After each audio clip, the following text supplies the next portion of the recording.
ರಾಷ್ಟ್ರ ರಾಜಧಾನಿಯಲ್ಲಿ ಕೂತು ಮುಂದಿನ 5 ವರ್ಷ ನಾನೇ ಸಿಎಂ ಎಂದ ಸಿದ್ದರಾಮಯ್ಯ. ಏಕಕಾಲಕ್ಕೆ ಹೈಕಮಾಂಡ್ಗೆ ವಿರೋಧಿ ಬಣಕ್ಕೆ ಸ್ಪಷ್ಟ ಸಂದೇಶ ನೀಡಿದ ಸಿದ್ದರಾಮಯ್ಯ. ಖರ್ಗೆ ನಿವಾಸದಲ್ಲಿ ನಾಯಕರ ಸಾಲು ಸಾಲು ಭೇಟಿ, ಖಾವಿದಾರಿಗಳ ಖಾದಿ ಪ್ರೇಮ. ಇವು ಕಾಂಗ್ರೆಸ್ ಪಾಳೆಯದಲ್ಲಿನ ಈ ವಾರದ ಬೆಳವಣಿಗೆ. ಆದರೆ ಬಿಜೆಪಿಯಲ್ಲಿ ಭಿನ್ನರ ಗುಂಪು ಈ ವಾರ ಮತ್ತಷ್ಟು ಸಕ್ರಿಯವಾಗಿದ್ದು, ಸಭೆ ಮೇಲೆ ಸಭೆ ನಡೆಸಿದ್ದು ಮಾತ್ರವಲ್ಲ, ವಿಜೇಂದ್ರ ಮತ್ತು ಯಡಿಯೂರಪ್ಪ ಮತ್ತವರ ಬಣದ ಮೇಲೆ ವಾಗ್ದಾಳಿಯನ್ನೂ ನಡೆಸಿತು. ಇವು ರಾಜ್ಯದ ಈ ವಾರದ ಸುದ್ದಿಗಳಾದರೆ, ರಾಷ್ಟ್ರಮಟ್ಟದಲ್ಲಿ ಬಿಹಾರದಲ್ಲಿ ಚುನಾವಣೆಗೆ ಕೆಲವೇ ತಿಂಗಳುಗಳು ಬಾಕಿ ಇದ್ದು, ಆಯೋಗದ ಮತದಾರರ ಪರಿಷ್ಕರಣೆ ವಿವಾದ ಎಬ್ಬಿಸಿದೆ. ಈ ಕುರಿತು ವಿಪಕ್ಷ ಮೈತ್ರಿಕೂಟ ಪ್ರತಿಭಟನೆ ನಡೆಸಿದ್ದು, ಪ್ರಕರಣ ಸುಪ್ರೀಂ ಕೋರ್ಟ್ನಲ್ಲಿ ವಿಚಾರಣೆಗೆ ಒಳಪಟ್ಟಿದೆ. ರಾಜ್ಯ ಮತ್ತು ರಾಷ್ಟ್ರದ ಈ ಸುದ್ದಿಗಳನ್ನು ವಿವರವಾಗಿ ನೋಡೋಣ. ನಮಸ್ಕಾರ, ಇದು ಈ ವಾರ ಕಾರ್ಯಕ್ರಮ. ರಾಜ್ಯ ಕಾಂಗ್ರೆಸ್ ಪಾಳ್ಯದಲ್ಲಿ ಮತ್ತು ಸರ್ಕಾರದಲ್ಲಿ ನಾಯಕತ್ವ ಬದಲಾವಣೆ ಚರ್ಚೆ ಇತ್ತೀಚೆಗೆ ಜೋರಾಗಿ ನಡೆದಿತ್ತು. ಕಳೆದ ವಾರ ಇದಕ್ಕೆ ಬ್ರೇಕ್ ಹಾಕುವಂತೆ ಸಿದ್ದರಾಮಯ್ಯ ಮತ್ತು ಡಿಕೆ ಶಿವಕುಮಾರ್ ಒಟ್ಟಿಗೆ ಕೈ ಜೋಡಿಸಿ ಬಂಡಿಯಂತೆ ಸರ್ಕಾರ ಅಂತ ಹೇಳಿದ್ರು. ಅಷ್ಟೇ ಅಲ್ಲ, ಮುಂದಿನ 5 ವರ್ಷ ನಾನೇ ಸಿಎಂ ಅಂತ ಸಿದ್ದರಾಮಯ್ಯನವರು ಹೇಳಿದ್ರು. ಆದರೆ ಈ ಚರ್ಚೆಗೆ ಬ್ರೇಕ್ ಬಿದ್ದಿರಲಿಲ್ಲ. ಬದಲಾಗಿ ಕಾವಿ ತೊಟ್ಟ ಶ್ರೀಗಳು ಡಿಕೆ ಪರ ಈ ವಾರ ಬ್ಯಾಟಿಂಗ್ ಮಾಡಿದ್ರು. ರಂಭಾಪುರಿ ಶ್ರೀ ಒಳಗೊಂಡಂತೆ ಇನ್ನೂ ಅನೇಕರು ಡಿಕೆ ಸಿಎಂ ಆಗಬೇಕು ಅನ್ನೋ ಅಭಿಲಾಷೆ ವ್ಯಕ್ತಪಡಿಸಿದ್ರು. ಡಿಕೆ ಶಿವಕುಮಾರ್ ಅವರು ಬಹಿರಂಗವಾಗಿ ಈ ಬಗ್ಗೆ ಮಾತನಾಡದೇ ಇದ್ರೂ ಕೂಡ ಅವರನ್ನ ಬೆಂಬಲಿಸಿ ಮಾತಾಡಿ ರಾಡಿ ಎಬ್ಸೋರ ಸಂಖ್ಯೆ ಕಳೆದ 2 ವಾರದಿಂದ ಸ್ವಲ್ಪ ಹೆಚ್ಚೇ ಆಗಿತ್ತು. ಇದನ್ನೆಲ್ಲ ಸುಮ್ಮನೆ ಗಮನಿಸುತ್ತಿದ್ದ ಮುಖ್ಯಮಂತ್ರಿ ಸಿದ್ದರಾಮಯ್ಯನವರು ರಾಷ್ಟ್ರ ರಾಜಧಾನಿಯಲ್ಲೇ ನಿಂತು ಅಬ್ಬರಿಸಿ ಎಲ್ರಿಗೂ ಒಟ್ಟಿಗೆ ಖಡಕ್ ಸಂದೇಶವನ್ನು ರವಾನೆ ಮಾಡಿದ್ದಾರೆ.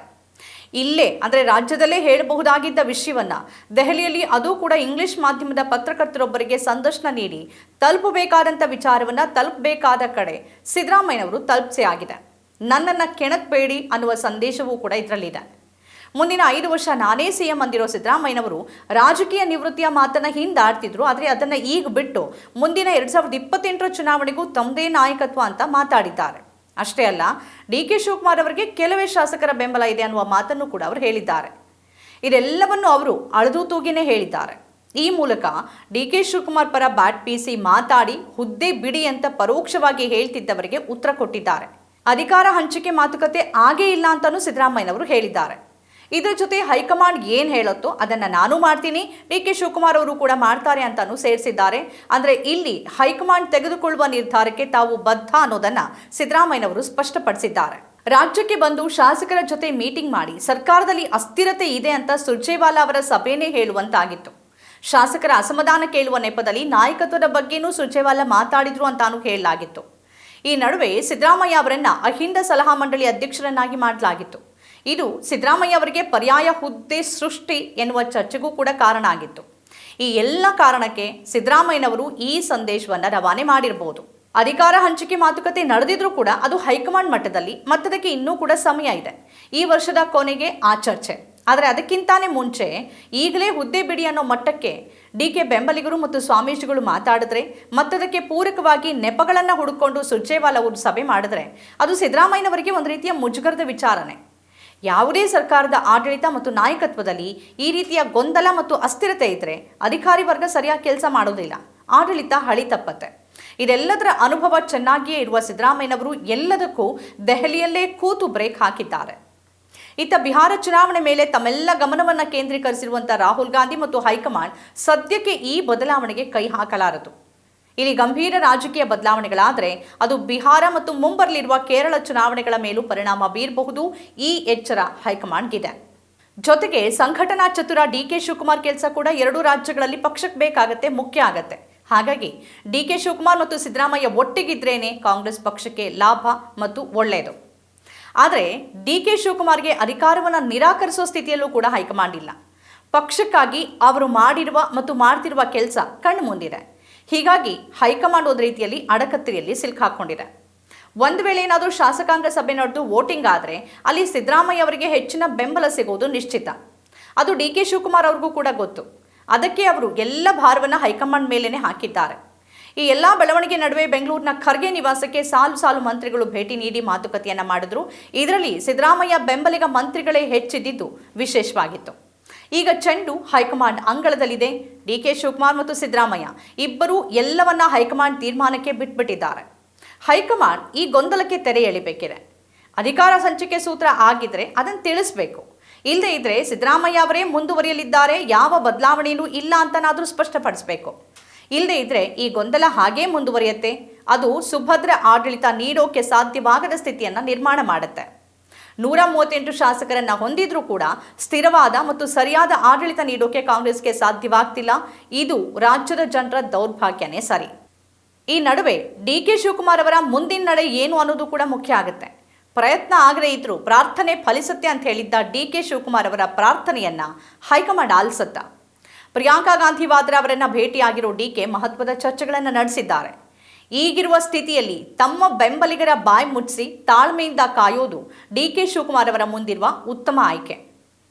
ಈ ನಡುವೆ ಕೆಲವು ಕಾವೇದಾರಿ ಮಠಮಾನ್ಯಾಧಿಪತಿಗಳಿಗೆ ಡಿ.ಕೆ. ಅವರನ್ನು ಅರ್ಜೆಂಟಾಗಿ ಸಿಎಂ ಮಾಡಬೇಕಿದೆ. ಮಠಕ್ಕೆ ಬೇಕಾದಷ್ಟು ಅನುದಾನ ತಗೊಂಡು ಬದುಕುವ ರಂಭಾಪುರಿ ಶ್ರೀ ಸರ್ಕಾರದ ಗ್ಯಾರಂಟಿ ಯೋಜನೆಗಳ ಬಗ್ಗೆ ಟೀಕೆ ಮಾಡ್ತಾರೆ. ಜನರ ತೆರಿಗೆ ಹಣವನ್ನು ಬಡವರಿಗೆ ಕೊಟ್ಟರೆ ಈ ಶ್ರೀಗಳಿಗೆ ಸಹಿಸೋಕ್ಕಾಗೋದಿಲ್ಲ. ಅದೇ ಇವರ ಮಠಮಾನ್ಯಗಳಿಗೆ ಕೊಟ್ಟರೆ ಇವ್ರುಗಳಿಗೆ ಬಹಳ ಖುಷಿಯೋ ಖುಷಿ. ಬಡವರ ಮುಖದಲ್ಲಿ ನಗು ನೋಡೋಕೆ ಇವ್ರುಗಳಿಗೆ ಸಾಧ್ಯವಾಗೋದಿಲ್ಲ. ಇವರ ಆಲೋಚನೆಗಳೇ ಒಂದು ರೀತಿ ಸಮಾಜ ವಿರೋಧಿ, ಬಡವರ ವಿರೋಧಿ. ಅದರ ಜೊತೆ ನೇರವಾಗಿ ಖಾದಿ ತೊಟ್ಟು ಬಂದು ರಾಜಕಾರಣ ಮಾಡೋ ಬದಲು ಅವ ಸಿಎಂ ಆಗಲಿ ಇವನ್ ಸಿಎಂ ಆಗಲಿ ಅಂತ ಹೇಳಿಕೆ ಕೊಡೋದು ಬೇರೆ. ಕೆಲವರಂತೂ ನಾಡಪ್ರಭು ಆಗಲಿ ಅಂತ ಹೇಳಿಕೆ ಕೊಡ್ತಾರೆ.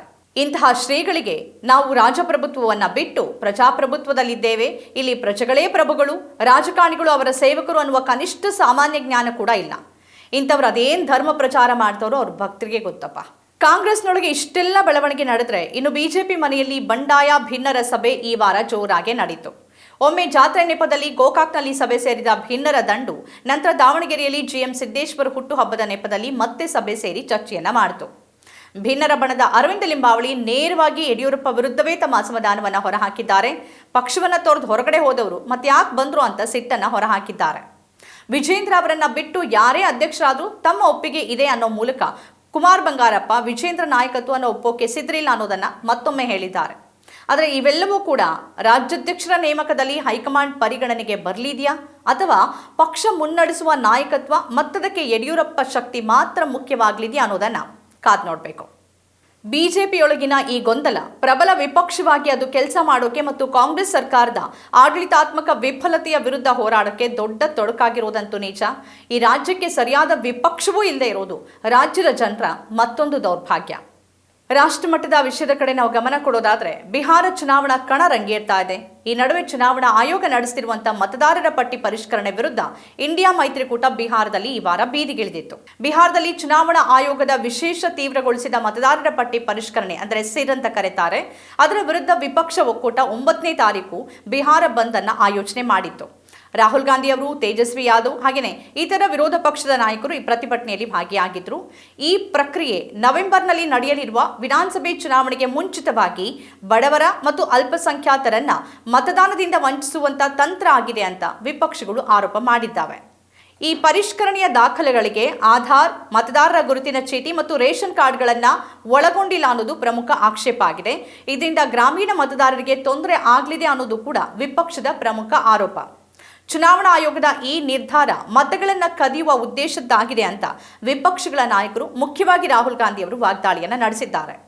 ಈ ನಡುವೆ ಈ ಕುರಿತು ಸಲ್ಲಿಕೆ ಆಗಿರುವ ಪ್ರಕರಣಗಳ ವಿಚಾರಣೆ ಸುಪ್ರೀಂ ಕೋರ್ಟ್ನಲ್ಲಿ ನಡೆದಿದ್ದು, ಆಯೋಗದ ಕೆಲವು ಕ್ರಮದ ಬಗ್ಗೆ ಸುಪ್ರೀಂ ಕೋರ್ಟ್ ಕೂಡ ಆಯೋಗಕ್ಕೆ ಕೆಲವು ಪ್ರಶ್ನೆ ಕೇಳಿದ್ದು, ಸಲಹೆಗಳನ್ನು ಕೊಟ್ಟಿದೆ. ಸುಪ್ರೀಂ ಕೋರ್ಟ್ ಜುಲೈ 10ನೇ ತಾರೀಕು ಈ ವಿಷಯದ ಕುರಿತು ವಿಚಾರಣೆಯನ್ನು ನಡೆಸಿತು. ಜಸ್ಟಿಸ್ ಸುಧಾಂಶು ಧುಲಿಯಾ ಮತ್ತು ಜಯಮಾಲ್ಯಾ ಬಾಗ್ಚಿಯವರ ದ್ವಿಸದಸ್ಯ ಪೀಠ ಚುನಾವಣಾ ಆಯೋಗವನ್ನ ಸಿರ್ನ ಸಮಯದ ಬಗ್ಗೆ ಪ್ರಶ್ನೆ ಮಾಡಿತು. ಆದರೆ ಪ್ರಕ್ರಿಯೆಯನ್ನು ತಡಿಲಿಲ್ಲ. ಕೋರ್ಟ್ ಆಧಾರ್, ಮತದಾರರ ಗುರುತಿನ ಚೀಟಿ ಮತ್ತು ರೇಷನ್ ಕಾರ್ಡ್ಗಳನ್ನು ಸ್ವೀಕಾರಾರ್ಹ ದಾಖಲೆಗಳಾಗಿ ಪರಿಗಣಿಸೋಕೆ ಚುನಾವಣಾ ಆಯೋಗಕ್ಕೆ ಸೂಚಿಸಿತು. ಆದರೆ ಇದು ಆದೇಶ ಅಲ್ಲ. ಆಧಾರನ ತಿರಸ್ಕರಿಸೋಕೆ ಸೂಕ್ತ ಕಾರಣ ಇದ್ರೆ ತಿರಸ್ಕರಿಸಿ, ಆದರೆ ಕಾರಣ ತಿಳಿಸಿ ಅಂತ ಕೋರ್ಟ್ ಹೇಳಿದೆ. ಚುನಾವಣಾ ಆಯೋಗ ಜುಲೈ 21ರ ಒಳಗೆ ತನ್ನ ಉತ್ತರವನ್ನು ಸುಪ್ರೀಂ ಕೋರ್ಟ್ಗೆ ಸಲ್ಲಿಸಬೇಕು ಮತ್ತು ಮುಂದಿನ ವಿಚಾರಣೆಯನ್ನು ಜುಲೈ 28ಕ್ಕೆ ನಿಗದಿಪಡಿಸಲಾಗಿದೆ. ಆಯೋಗದ ಪ್ರಕಾರ 57.48% ಮತದಾರರು ಈಗಾಗಲೇ ತಮ್ಮ ದಾಖಲೆಗಳನ್ನು ದೃಢೀಕರಿಸಿದ್ದಾರೆ ಮತ್ತು ಯಾವುದೇ ಮತದಾರರ ಹೆಸರನ್ನ ಸೂಕ್ತ ವಿಚಾರಣೆ ಇಲ್ಲದೆ ತೆಗೆದುಹಾಕಲಾಗುವುದಿಲ್ಲ ಅಂತ ತಿಳಿಸಿದೆ. ವಿರೋಧ ಪಕ್ಷಗಳು ಈ ಪರಿಷ್ಕರಣೆಯನ್ನ ವಿಶೇಷವಾಗಿ ರಾಜಕೀಯ ಪ್ರೇರಿತ ಅಂತ ಟೀಕಿಸಿದ್ರೆ, ಆಯೋಗ ಮತ್ತು ಬಿಜೆಪಿ ಇದು ಮತದಾರರ ಪಟ್ಟಿಯ ಸಮಗ್ರತೆಯನ್ನು ಖಾತ್ರಿಪಡಿಸುವ ಸಾಂವಿಧಾನಿಕ ಕರ್ತವ್ಯ ಅಂತ ವಾದ ಮಾಡ್ತಿದ್ದಾವೆ. ಮುಖ್ಯವಾಗಿ ಭಾರತೀಯ ಚುನಾವಣಾ ಆಯೋಗ ಪಾರದರ್ಶಕ ಚುನಾವಣಾ ನಡೆಸೋ ಬಗ್ಗೆನೇ ಅನುಮಾನ ಮೂಡಿದೆ. ಮಹಾರಾಷ್ಟ್ರದಲ್ಲಿ ಬದಲಾದ ಬೃಹತ್ ಮತದಾರರ ಸಂಖ್ಯೆ ಮತ್ತು ಕೊನೆ ಘಳಿಗೆಯಲ್ಲಿ ಆದ ಅಸಂಭವನೀಯ ಮತದಾನದ ಪ್ರಮಾಣದ ಕುರಿತು ಆಯೋಗ ಇಲ್ಲಿವರೆಗೆ ಸರಿಯಾದ ಸ್ಪಷ್ಟತೆಯನ್ನೇ ಕೊಟ್ಟಿಲ್ಲ. ಬದಲಾಗಿ ಚುನಾವಣಾ ಪ್ರಕ್ರಿಯೆಯನ್ನು ಮತ್ತಷ್ಟು ನಿಗೂಢವಾಗಿಸ್ತಾ ಇದೆ. ಬಿಹಾರದಲ್ಲಿ ನಿರುದ್ಯೋಗ, ಆಡಳಿತ ವೈಫಲ್ಯದ ಜೊತೆ ಈ ವಿಚಾರ ಮುಖ್ಯ ಚುನಾವಣಾ ವಿಚಾರ ಆಗಿದೆ. ಇವಿಷ್ಟು ಈ ವಾರದ ರಾಜ್ಯ ಮತ್ತು ರಾಷ್ಟ್ರ ಮಟ್ಟದ ಪ್ರಮುಖ ಸುದ್ದಿಗಳು. ಈ ರೀತಿಯ ಬೇರೆ ಬೇರೆ ವಿಶೇಷ ಕಾರ್ಯಕ್ರಮಗಳನ್ನು ತಾವು ನೋಡಬೇಕಾದ್ರೆ ನಮ್ಮ ಚಾನೆಲ್ ಅನ್ನು ಸಬ್ಸ್ಕ್ರೈಬ್ ಮಾಡಿ. ನಮಸ್ಕಾರ.